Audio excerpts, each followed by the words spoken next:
Greetings, folks. Daniel Wickwire here, and welcome back to Kaiju Movie Review. I am, as always, joined by my ever-loyal co-host, Mr. Zach. I am here, and I am not from another planet. Maybe, because this time, I swear I won't leave my people to run off with Mr. Zach on his damn fool idealistic crusade to capture women to reproduce with them. Marry them. Yes. Yes is all he has. So Zach, what news? Go ahead. We're gonna shore up some. We're gonna just borrow a handful of women to shore up our numbers. We're gonna abscond with them. We're like pirates. Arr, pirates of the space. We're pirates of the pancreas. Exactly. You will be my Nakama. Forever and ever. Forever, ever, through space till the end of time. Anyhow, what news do you got for us this week, Mr. Zach? I want to talk about the news out of Anime Expo this last weekend, where we learned that anime production company Studio Trigger is working on a brand new anime series based on the Tsuburaya Productions classic Denko Chojin Gridman. Puriga. Gridman is pretty damn cool. The anime is currently titled SSSS Gridman, and it is a brand new story and will not be based on the original Gridman series. So we'll just have to wait and see what happens with this one. It's in pretty good hands, though, because Studio Trigger did do a Gridman short film in 2015 that looked really, really cool. And so I'm really excited to see what they're going to be able to do with this classic Toku license, not only in an anime form, but just what they're going to do with, a rebirth of a classic Tsuburaya license like this. I know people have been kind of torn on the recent reinventions of classic Tsuburaya properties, but I have high hopes for Gridman here. Well, here's the thing that you say that, and I've read that article. I must have missed that, but it's SSSS Gridman, correct? Yes, that is the tentative title. So Superhuman Samurai Cyber Squad Gridman, correct? Oh my God, you just blew my... I remember that. I'm like, is that the right number of S's? I'm like, it is the right number of S's. So it'll be an amalgamation of bullshit. I hope that is exactly what it is, and it better have the cheesy, butt rock songs they used in the English broadcast version. But in Japanese. Yes, but sung in Japanese. Yes. That would be the greatest thing ever, and I would watch every episode and buy every home video release. Take a Japanese show, Americanize it, then take the Americanized theme and use it for a Japanese show of the same concept. Brilliant. So do what they did when they released Power Rangers in Japan. Exactly. The exact same thing. That is actually cool. I'm excited about that. I saw that. I think I posted on our Twitter account and Facebook page for KMR. So if you follow those, you've probably seen them already. My news for the week is actually something that had popped up on Twitter via the Kong Skull Island Twitter account. It's a nice little video here that has a small little... It's a timeline of kind of what happened after Skull Island, and it kind of insinuates some things implying the next film, particularly the 2019 Godzilla King of the Monsters film. And this is a little tidbit in here. It reads 1991 is the date on the timeline. It's the next one after 1973, which is when Kong Skull Island took place. It says, a covert monarch team... 1991, it's Isla de Mona. So a covert monarch team establishes a quarantine zone around the island's dormant volcano under the guise of environmental research. Over the coming years, what began as a small scientific outpost zone will expand to become a full containment facility around the mouth of the volcano. Well, the logical and likely answer is Rodan, because Rodan died by a volcano in the original film. That's what he came out of, and as stated in the original Ghidorah the Three-Headed Monster, and that's really what this movie's sizing up to be, is Ghidorah the Three-Headed Monster as a remake. But that was the little tidbit, and I was watching the video, and I noticed a little bit in the timeline. They got a timeline where they kind of move over, and there's a few dates after it. Well, you can't read all the information. One of them's 1999, which is the Janjira meltdown, which we see at the beginning of Godzilla 2014. But there's also another little tidbit here that's listed as 1995, and you can read most of the text. It's 1995, Return to Skull Island. Monarch secures Officer Aaron, can't read the rest because of stuff. His father, Houston Brooks, so it's Aaron Brooks and his father, Houston Brooks, and lead something off the books mission to Skull Island. Something to determine what has become of Kong from the 1973 expedition. So I ad-libbed some of that because there's a little bit cut off at the very end, but there's a little more factoid in that little video that was posted just today. So that was my news. That would be interesting. Well, obviously, like the 91 thing's obviously Rodan, though I did bring up the point. It doesn't mean it's Rodan. It could be something else because it's a dormant volcano. But that's the logical conclusion that it will be Rodan because it's a volcano. Sure, Mothra could come out of a volcano. They could do it to be different, but they're not going to do that more than likely. Yeah, I get you. I get where you're coming from. It's delicious. All right. Go ahead, Zach. No, I just asked, is it? I don't know. Maybe. All right, so today we'll be talking about something else that came from the ground where it was really, really hot, or made the ground really, really hot.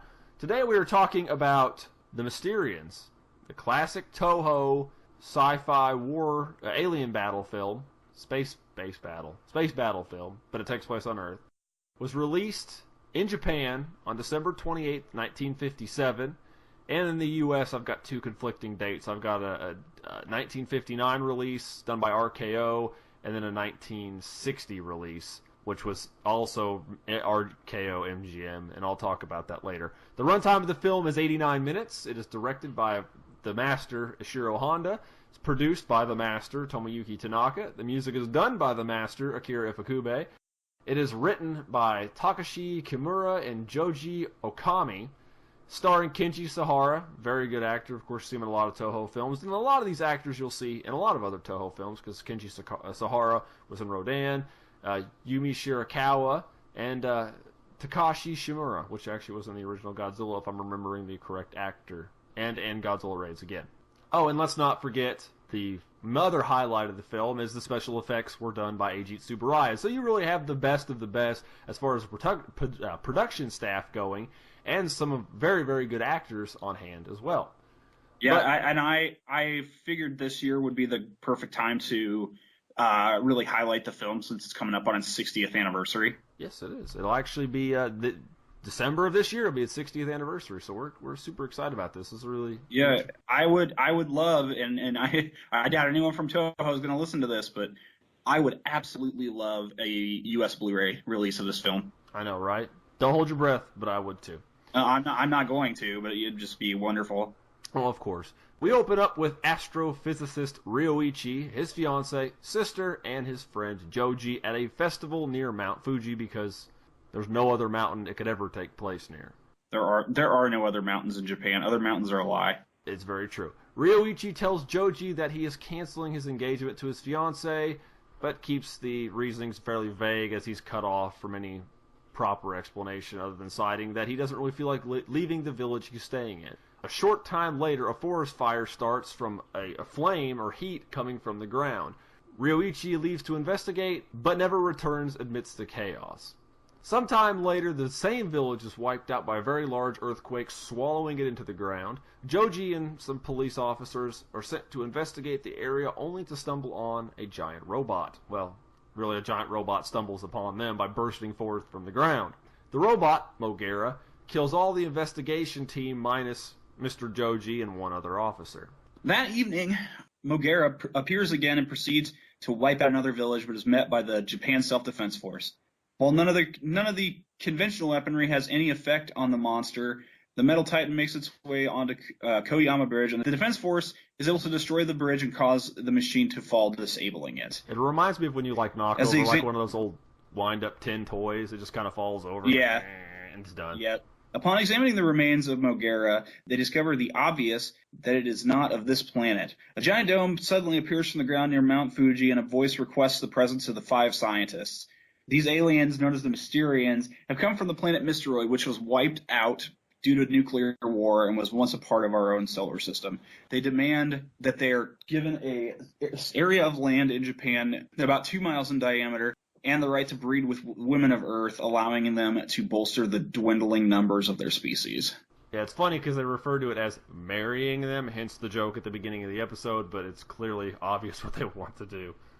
We got to keep it PC. It's 1957, man. Yeah. If you want to know what happens in the rest of the movie, you'll just have to hunt it down and watch it. Yeah, good luck. Yeah, I know, right? So now that we've established the baseline of what everybody can expect in our short synopsis, let's go ahead and move on to special effects and monsters. And there's not really... First, I want to talk about the monster because it's not really a monster. It's just a giant robot. It's Mogera. Very classic design. Very awesome. Very cat on my keyboard. Let's get that moved. But it's a big drill diggy mole robot. Drill diggy roll mole. Blah blah blah blah blah blah blah. Yeah, Mr. Driller. Yeah, exactly. Everybody should love Mogera though. Oh, I mean, he's kind of awkward and bulky, but I think that was kind of a costume thing for the most part. If you like the O Gundam or the O from Mobile Suit Zeta Gundam with its large skirt armor, you'll like Mogera just fine. Which is why I like Mogera. Mogera's got them birthing hips. Yeah, exactly. Mogera is awesome. It's too bad he doesn't really get seen too much after this. Actually, supposedly, Mogera wasn't in the original script for the movie. Oh, really? No, it was supposedly down to Tomoyuki Tanaka to include a monster of sorts. And if you look at the design of Mogera, which you don't see the most clear, like you generally only see a front-facing view of the creature or the robot. Mm-hmm. It's got a tail and spines and stuff down its back, kind of similar to Godzilla. Yeah, and you do see the tail and spines in a couple shots. Yeah, I heard also that they had tried to edit that out to kind of mitigate it. I don't know why. Also, he was supposed to be a quadruped too in original design. Huh. Interesting. Take from that what you will. Oh, here's another bit of trivia for you, which it's not really trivia, but everybody should know this. Mogera appeared in a different film. Of course, Mogera showed up in the 1993 Godzilla vs. Mechagodzilla. No. Oh, yeah, there was No. 1994 Godzilla vs. Space Godzilla. He was built from the parts of Mechagodzilla from 1993. That's what I wanted to say. So, yeah, the Mogera 2, I think, right? They just call it Mogera, but it was an abbreviation. Like, each of the letters meant something. Oh, it wasn't just like, oh, it's Mogera. It's like, no, it meant... I don't remember what it means off the top of my head, but they were all like... But, I mean, it's an updated design. I think I remember it. Yeah, it is. Oh, yeah, it is. I mean, it's kind of like my least favorite Heisei film, but let's not talk about that one today. Special effects. This is what we need to talk about, because we'll move away from Mogera, because that's really the big thing to take away from this, and that's what most people remember this movie for. I think that people have seen it is you got Mogera from it, which only appeared in 2 films, but whatever. The special effects are the highlight of the film. It's easily, this is one of my favorite Toho effects films. My favorite. Just I like all the different shots. They do some neat different angles and different special effects, and I like the big cannons on the wheel. And actually, speaking of special effects, the giant ray cannons they use on the Mysterians later in the films, because we don't talk about that in the synopsis, are actually we're gonna bring this back, Gahara, the long-haired giant monster with random American guy. Remember the giant fan, Fujin? Yeah. The desk fan, that's what that's modeled after. Cool. The desk fan's large. There was random American guy in this. Yeah, there was random American guy in this, and I think that was all like, Mysterians. They have a lot of different little bits of, I don't know, I like when the ground caves in, when the big earthquake, and then Mogera comes out of the wall, and and Mogera like falls through the bridge, and I don't know. I just love the effects on this movie. Something about it just it's kind of neat, like the water effects and stuff, like when they do the big flood sequence and all that. And it's kind of interesting to look at some of those shots, because for me, and I'm sure for you as well, Dan, we have both seen enough Toho kaiju films. We have seen that footage reused. Oh yeah, definitely. A lot of the footage from this film we've seen recycled in future films. There's a lot of stuff about this film in general that is recycled in future films. Oh yeah, there definitely is, and we will talk about that. But the thing to take away from all this is, I'm sure Zach will agree 100% on this. The effects are top notch. Especially for the time, and when you consider this was made, I mean, only a couple years removed from the first Godzilla film. Yeah, 3. just to see how huge of an improvement the special effects have had in that short amount of time. Yeah, and this is one of their first, big color movies. Rodan would have been the year before, but no, there was a ton of. This was the big heyday of special effects films at this time, and there was just so much coming out, and I don't know, man. It's good. It was a lot of great stuff came out before they started, like you said, recycling heavy, but it was golden. It was A1 Agent Subaraya. Yep. Just I thought that Agent Subaraya just did a wonderful job, and everybody else that helped him. I mean, I know it's not all just him that did it. The other people that went down there worked hard and all that. It was good. It was really good. There was the occasional shot that I didn't care for, but it goes with it. But that was the highlight. So Zach, as far as this film goes, since you said good luck earlier, what kind of luck did you have finding pricing and availability on it? Well, let's look at it this way. Mysterians is out of print. Oh yeah. It has been out of print for several years. Mm-hmm. Unless you are buying okay, so let's look at it this way. There are on eBay the official releases. The most recent officially released version of this film was the Tokyo Shock version, which I believe came out a good decade or so ago. More, it's a little less than a decade, but yeah. And that one's going to run you about $25 to $30, depending on condition. And I mean, if you find a sealed one, it's probably going to be double that easily. Oh yeah. There are also bootleg versions of the film available on eBay, which you can get for sub 10. But again, those are bootlegs; they're not official. There's no way to know what the quality is on those.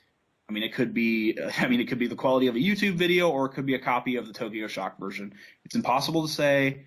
I would honestly steer clear of bootlegs unless this is something where you're like, I absolutely need to own this movie, but I don't want to spend $25 on it. I would never advocate you getting a bootleg product. You should always support the official release, regardless of its price, regardless of the availability. We jammed this down people's throat. Go ahead. That said, they are out there. They do exist. But as I said, this is not going to be something you're going to be able to go to Best Buy and find on the shelf. Yeah, and I like how we jam this as much as we jam this down people's throats, but it's very true. Definitely support the official releases. We do it when we can. I mean, if there's an official release of something, I'm buying it before anything else. Yep, exactly. I want the stuff to happen. It is also worth mentioning, I did find on my search of eBay, it is also possible to find VHS copies of the film. They are just as expensive as the DVD copies. They're running around $30. Again, your price is going to fluctuate wildly based on condition, especially with a VHS copy. You can also pick up the Japan exclusive Laserdisc version on eBay for around $30. And I will say, obviously, I mean, it's going to only be a Japanese on the thing, but it does have some pretty wicked packaging art, as is the standard with the Toho Laserdisc releases. Zach, your job from now on officially will be to get us prices on Laserdisc copies, because you always seem to dig that out. But if it exists, I want to know about it. Hey, man, like I said, like the artwork on the Laserdisc version is like top notch. It looks fantastic. It's like a big picture of Mogera. Yeah, you'll have to send it to me. And it looks great. We'll put it up there for you guys to see, but I need to see that. But I mean, you're just it's kind of all over the place depending on what you're looking at price. But regardless of which version of this film you are looking to buy, it's probably going to run you around $30 at the end of the day if you're on eBay. Well, for me, it sounds like yours is a slight bit more forgiving, because on Amazon, the only listing they have for it is $40 for the Mysterians. Again, it's the Tokyo Shock version. And it did come in a 3-pack, the one I bought, but if you go back in my videos and watch what is my most popular review, is my Varan KMR episode 6. So it's a little ways back there. Well, we'll eventually get back to we'll eventually go back and cover that one in the new format. Oh, we will. And ironically, that just happens to be exactly 40 episodes ago, because this is episode 46. That was episode 6. That is, I bought the DVD collection that was Varan, Matango, and then, of course, the Mysterians, which we've completed that pack now. We've reviewed all 3 of those films. I bought that, and that had come out not long when I bought that. And that was almost 8 years ago when I reviewed that movie. So, It's been a little while. Anyway, so my luck is about as you would imagine. The 3-pack is non-existent on Amazon. You just cannot get it. The standalone disc through Amazon, the DVD itself is $40 with free Prime shipping if you have it. There are used and pre-owned options available. There are bootlegs, but we're not covering that. But that's all I could find. I didn't have VHS versions pop up for me on here, so that's what's out there. But you do need to, try to hunt one down and try to get an official one. Or the streaming services have it too, correct? Or did you find any of those that have them? Unfortunately, wasn't able to find it available streaming anywhere. I'm guessing that I'm sure that the rights are probably kind of up in the air with this one, and that would explain why it's not currently available on any of the streaming services. Yeah, and I assume that's probably why. And Tokyo Shock used to have it, you mentioned earlier, and they would be the ones to do a Blu-ray, but like anything Tokyo Shock's done, they do it, and they tend to do a really good version of it, but the print run's always very short, and when they go away, the prices get stupid expensive. Something you have to deal with. All right, Zach, do you recommend this film, and why? I'm going to say, yeah, this was honestly my first time watching The Mysterians. I had a lot of fun with it. I dig Mogera from a design standpoint. So for me, it was an enjoyable movie. It's just a little under 90 minutes runtime. And, overall, I just found the movie to be enjoyable. It's a nice, easy watch. It doesn't overstay its welcome. It's got a good mix of action and storytelling. And I even watched the old RKO dub when I watched it, and I thought it was still a good, enjoyable romp. Mine is going to be a lot along your lines, but the reason I say watch it is literally for the effects. The plot is very paper thin. It's very formulaic. Good guys, aliens, Wonder Women. It's been reused in many 50s films. There's been all sorts of other alien invader films that work on that. Mars needs women. Martians want to take our women. All sorts of stuff like that. Just the concept of it's been used. The actors are good, I felt. Back in the day, apparently they had panned this film or had criticized this film because of the English dub. While the acting is good, the plot is very paper thin, like you would expect from most of these. But the music and the special effects are easily the best part. Easily the reason you should watch it. I'm a bold. Yeah, and I mean, if you're familiar with Ifukube's music, like as soon as you hear the opening chords at the beginning of the film, you'll instantly know that it's his music. Oh gosh, the opening that military march he plays right at the beginning. They play at the beginning. I love that, man. It's so good. But yeah, that's the reason I think you should watch it, and you should go out and see if you can find it somewhere where you can see it, because it is definitely worth watching the special effects. And I really do hope a Blu-ray does come out, because this is the kind of film that needs a good Blu-ray treatment to give it just a very stunning visual appeal to go with those effects. Yeah, they're dated, blah, blah, but they still look good for its time. It's still really good stuff. But yeah, definitely recommend you should go get it. Highly, highly recommend it. But now, with that being said, Mr. Zach, why don't you go ahead and lead us out the door for this episode of KMR? Absolutely. You can find me, as always, over on Twitter, @CultureZach. Feel free to hit me up, give me a follow, chat it up with me. I'm always happy to talk to listeners of the show. You can also find me over on cultureshock.com, where I write reviews and articles about various video games and video game-related things. Yes, things. That works. It's vague enough. Exactly. The whole time you're talking here, I'm looking at a picture on my screen of one of the alien invaders or the Martians from Metal Slug. Oh, I gotcha. I don't know why. I'm just like staring at this picture, like I don't know why this fits this for some reason. I know I'm a child. But of course, you can find me and Mr. Zach bi-weekly here on KMR and occasionally Angela. And in between those weeks, I do Monster Bites, which is our factual trivia-based short format video series. So always keep your eyes open for that.